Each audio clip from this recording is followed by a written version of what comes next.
E nesse vídeo vamos listar as 6 principais dúvidas sobre o Drex, que é a novidade do Banco Central que tem relação até com os polêmicos criptoativos. Será que o governo quer saber ainda mais detalhes sobre a sua vida financeira e sobre as suas movimentações? Então já deixa o like nesse vídeo e bora pro conteúdo. E bora para a primeira dúvida, o que significa Drex? O Drex nada mais é do que uma sequência de siglas, que basicamente tem o seguinte significado.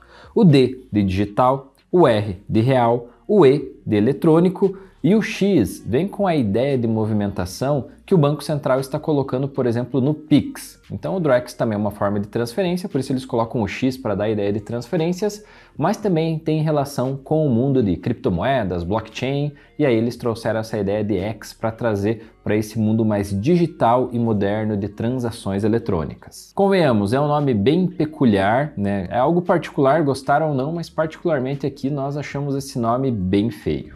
Mas então o que vai ser esse tal de Drex? Bom, basicamente o Drex será o Pix dos serviços financeiros.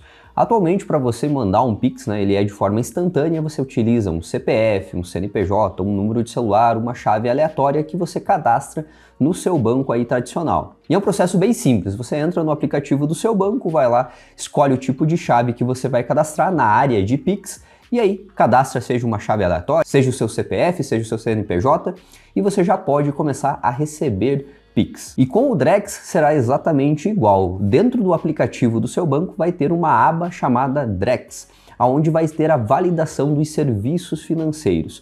Por que validação dos serviços financeiros? O Drex ele veio para tokenizar todos esses tipos de serviços. E você já vai entender mais sobre isso, o que é essa tokenização. E já que falamos em tokenização, então o Drex será como se fosse uma criptomoeda? Será como se fosse o Bitcoin? E para tristeza de muitos, o Drex ele não terá a valorização como uma criptomoeda ou como o Bitcoin, por exemplo. Então o Drex ele vai ser uma unidade, tá? Então ele vai ter um padrão de um Drex para R$1. No mercado cripto isso é conhecido como stablecoin, que mantém a paridade com uma moeda fiat, no caso o Drex, um Drex vai valer R$1. Sendo assim, o Drex não pode ser comparado, por exemplo, ao Bitcoin, Ethereum, que você faz uma aplicação visando a valorização daquele ativo, Investir no Drex não teria nenhum sentido, porque ele vai ser utilizado somente como uma moeda de troca. Se você colocar R$1.000 em Drex, você vai ter para sempre 1000 Drex, porque a conversão é de 1 para 1. E qual a diferença entre o Drex e o Pix? No Pix você pode realizar transferências entre CPFs, entre CNPJs ou de CPFs para CNPJs e vice-versa. Na real, o Pix nada mais é do que uma evolução da antiga TED, da transferência eletrônica. Só que a TED, para quem lembra, ela demorava aí uns 15 minutos para ser efetivada e, além de tudo, quem fosse enviar o dinheiro via TED precisava ter vários dados do recebedor para poder alimentar esses dados e, enfim, poder fazer a transferência. Já no Pix isso foi facilitado, a transferência não demora mais 15 minutos, ela demora alguns instantes, na real alguns segundos. A TED normalmente tinha custo, no Pix não tem custo, e além de tudo no Pix você tem informações resumidas para você efetuar a transferência, Você pode ter o número de telefone, só o CPF ou só o e-mail e já poder realizar a transferência com um único dado, com uma única informação dessa pessoa, no caso do recebedor. E o Pix ele foi criado pelo Banco Central, tendo várias regras, principalmente para pessoas físicas, para não ter custo. E os bancos tiveram que se cadastrar dentro do Banco Central, atender todas as regras que o Banco Central exigia para o Pix, e aí sim eles puderam oferecer o serviço Pix para os seus usuários. E até você repara, dentro do teu aplicativo, do teu Internet Banking, você acaba encontrando uma área Pix. Você tem um ícone Pix que você clica dentro dele e lá você tem um padrão entre todos os bancos, que seria você ter Pix para transferir dinheiro, para receber dinheiro, Pix QR Code. Então você segue o mesmo padrão de todos os bancos, porque o próprio Banco Central exige alguns padrões para que eles possam oferecer esses serviços para os usuários. Ou seja, todos os bancões aí como Bradesco, Banco do Brasil, Itaú, Caixa Econômica Federal, entre outros, eles tiveram que se cadastrar no Banco Central, atender todas as regras do Pix para então poder oferecer esses serviços que o Pix disponibiliza, mas sempre seguindo todas as regras do Banco Central. Porém, o Pix tem algumas limitações. Por exemplo, no Pix você tem limitações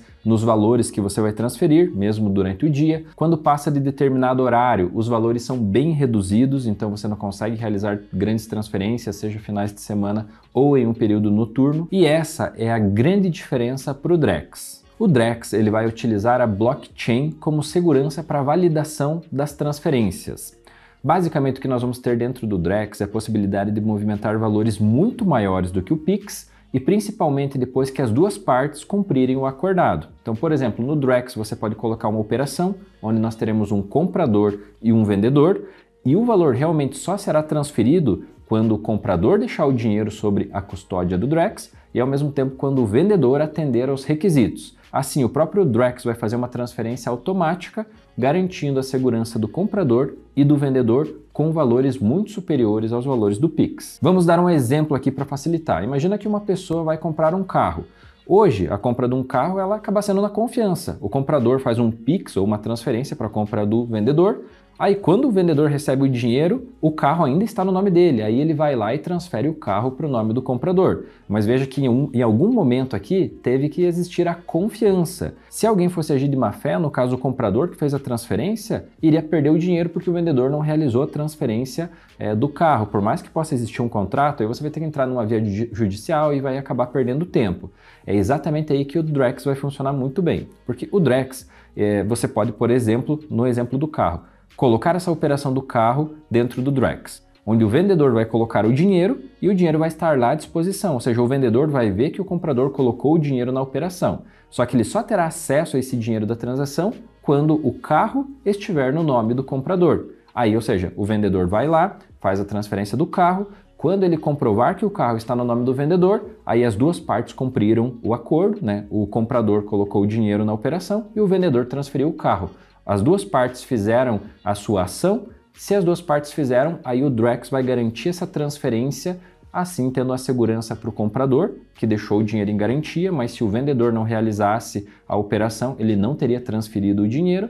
E da mesma forma, né, o vendedor tem a segurança de saber que o dinheiro já está à disposição, ele pode fazer a transferência do carro, que aí o dinheiro vai entrar na conta dele. E esse é só um exemplo das formas que o Drex pode ser utilizado. Ele pode ser utilizado em várias transações de compra e venda ou de troca de mercadorias que precisam de uma comprovação de dinheiro à disposição e o produto entregue ou o serviço prestado. Então, no momento que as duas partes cumprem, aí sim é efetivada, podemos falar assim, a transação, garantindo a segurança entre as duas partes, tirando essa possibilidade de confiança ou de alguém acabar agindo de má fé e lesando alguma das partes. Ou seja, o Drex tende a ser um ambiente mais confiável para você efetivar compras e vendas, né, porque precisa das duas confirmações, e além de tudo ele poderá movimentar valores muito maiores, praticamente ilimitados, comparado ao Pix. Mas então, para que serve o Drex? Bom, conforme a gente explicou anteriormente, o Drex ele vai trazer a tokenização para contratos. E isso vai trazer segurança, porque vai trazer a garantia que eles vão ser firmados, fazendo com que as duas partes cumpram as suas obrigações de um contrato. Ele vai trazer também segurança para serviços públicos. Imagina que você recebe um auxílio que é destinado a um tipo de produto. Então você só vai poder utilizar esse auxílio nos CNPJs, ou seja, nas empresas que vendem aquele tipo de produto que está cadastrado. Dando um exemplo aqui, imagina que é criado um auxílio que ele é somente para material escolar, tá? Então aquele auxílio está sendo destinado do governo para que pessoas comprem materiais escolares para os seus filhos, né? Irmãos, família e tal. Esse dinheiro só vai poder ser gasto em empresas que fornecem materiais escolares, ou seja, gráficas, livrarias e assim por diante. Então isso vai trazer uma segurança para que aquele benefício que está sendo destinado para um determinado recurso, ele seja exatamente gasto com aqueles produtos. E como que você vai poder acessar o Drex? Bom, o Drex ele vai ser disponibilizado para todo mundo a partir de dezembro de 2024. Primeiramente, os bancos vão se alinhar junto com as regras do Bacen e aí vão disponibilizar uma área dentro dos apps chamada Drex, assim como é o Pix hoje. Mas na realidade, o Drex realmente será uma boa? Ele vai ser descentralizado? Não. Na verdade, o Drex ele veio para controlar ainda mais os gastos com dinheiro público, né? Ou seja, gastos com serviços sociais que o governo vai disponibilizar recursos. Ou seja, ele vai poder controlar ainda mais, né, quem recebe, quem paga e como é utilizado esse dinheiro para evitar fraudes, né, evitar sonegação de impostos, dentre outras coisas que são feitas com recursos para destinos sociais. E para que você entenda um pouco melhor a analogia do Drex com as criptomoedas, dentro do projeto das criptomoedas existem algumas criptos que fazem esse tipo de serviço com ambientes totalmente descentralizados, ou seja, sem precisar de um banco central, sem precisar de um governo. Já existe esse tipo de validação no mundo cripto. Só que o governo não gosta disso, né? Porque ele não tem nenhum tipo de controle. Então, realmente, eles utilizaram as estruturas das criptomoedas, né? A programação de criptomoedas e criaram isso com uma ligação entre o governo e o Banco Central para que eles possam supervisionar tudo o que acontece no país e qualquer validação de contrato que seja feita esteja sob os cuidados deles. E basicamente o Drex então vem ser um novo serviço que, convenhamos, pode sim ter os seus benefícios ainda mais, considerando ações sociais aí de dinheiro público e tudo mais, mas também tem que tomar cuidado porque é um olho a mais no governo em cima das suas movimentações e principalmente em cima dos seus recursos. Outro ponto, não podemos nem comparar o Drex com criptomoedas, né, porque criptos são descentralizadas, o Drex ele é totalmente controlado pelo Banco Central. E o último ponto também que o Drex não pode ser considerado um investimento porque sempre ele vai valer R$1. E até aproveita e comenta aqui, o que você acha? Você acha que o Drex vai ser útil e ele vai emplacar? Deixa aqui nos comentários. E claro, se gostou desse vídeo, deixa o like, se inscreve no canal e até a próxima.